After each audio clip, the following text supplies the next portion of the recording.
사랑하는 행복한 교회 성도 여러분, 이 영상을 보시는 하나님 나라의 귀한 자녀 여러분, 오늘은 2026년 7월 9일 목요일입니다.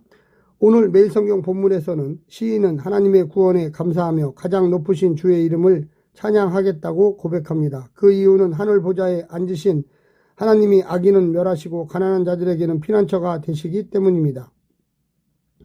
또한 시인은 하나님의 은혜를 구하며 속히 악인을 심판해 주시기를 간구합니다. 그래서 자기 꾀에 빠져 넘어진 악인들이 고작 인생의 불과함을 알게 해달라고 간청합니다. 오늘 본문을 나누어 보겠습니다. 시편 9편 1절부터 12절 찬양과 신뢰, 하나님을 향한 시인의 결단과 신뢰, 여호와에 대한 시인의 고백과 기도, 사람들을 향한 명령, 13절부터 20절 간구와 신뢰, 원수로 인한 고통 호소, 이방을 향한 심판. 오늘 본문 시편 9편 1절부터 20절 말씀을 듣고 다시 오겠습니다. 시편 9편.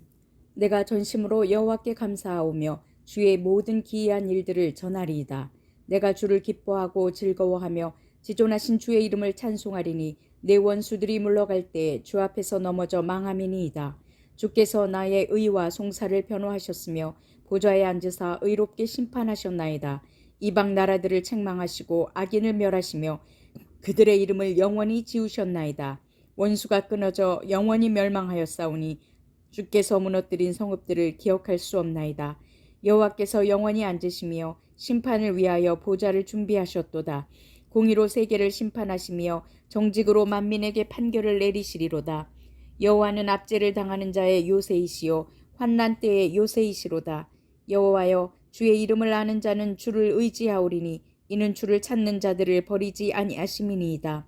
너희는 시온에 계신 여호와를 찬송하며 그의 행사를 백성 중에 선포할지어다. 피 흘림을 신문하시는 이가 그들을 기억하시며 가난한 자의 부르짖음을 잊지 아니하시도다.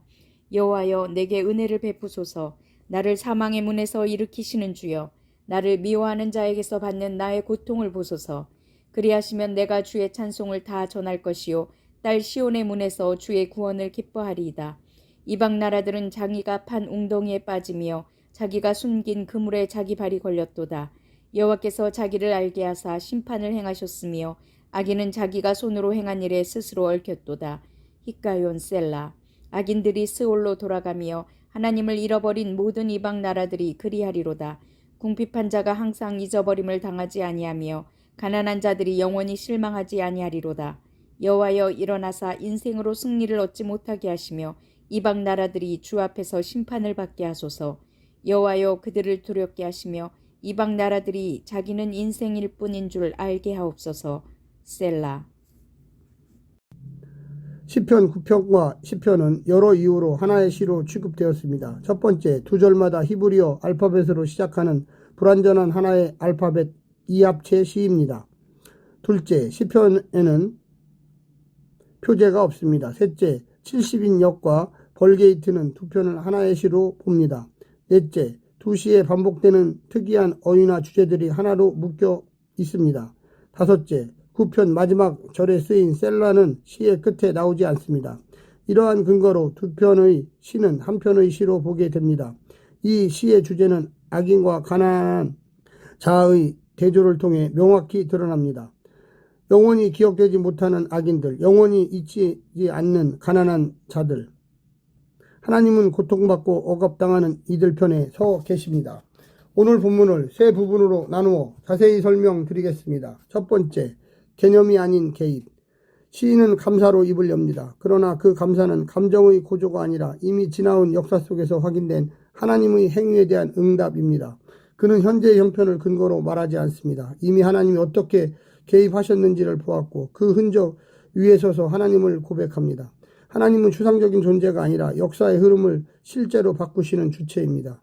적들이 물러난 것도 악이 꺾인 것도 우연한 균형이 아니라 하나님의 개입입니다. 하나님이 보좌에 앉아 의롭게 심판하시기 때문입니다. 심판은 분노의 폭발이 아니라 보좌에서 이루어지는 질서의 회복입니다. 하나님이 개입하지 않는 세상은 자유가 아니라 혼돈이고 하나님의 심판이 있는 역사는 두려움이 아니라 소망입니다. 두 번째, 과시가 아닌 계시. 의인을 넘어뜨리기 위한 악인들의 계략, 치밀한 설계, 보이지 않는 음모. 그러나 시인은 그 구덩이의 깊이가 곧 자기 무덤이 된다고 말합니다. 하나님의 심판은 외부에서 떨어지는 벌이 아니라 자기 행위가 자기에게 되돌아오는 구조입니다. 속임은 결국 자신을 가두고 폭력은 결국 자신을 거둡니다. 따라서 악인의 몰락은 우연이 아니라 하나님의 공의가 역사 속에서 가시화된 사건입니다. 그래서 심판은 단지 끝이 아니라 하나님을 알게 되는 통로가 됩니다. 아무리 분주히 움직이고 아무리 힘을 모아도 하나님을 무시하고 사람을 업신여긴 악인들의 종착지는 하나입니다. 스올입니다. 마지막 세 번째, 무덤이 아닌 보좌. 악인은 사라지지만 의인은 기억됩니다. 세상은 강한 자를 기록하지만 하나님은 의로운 자를 기억하십니다. 여기서 기억은 단순한 회상이 아니라 하나님의 시선 안에 계속 두시는 선택입니다. 그래서 의인의 삶은 작아 보여도 사라지지 않습니다. 세상의 구조는 약자를 밀어내지만 하나님의 통치는 약자를 중심에 둡니다. 그래서 믿음의 사람은 환경이 아니라 약속을 삽니다.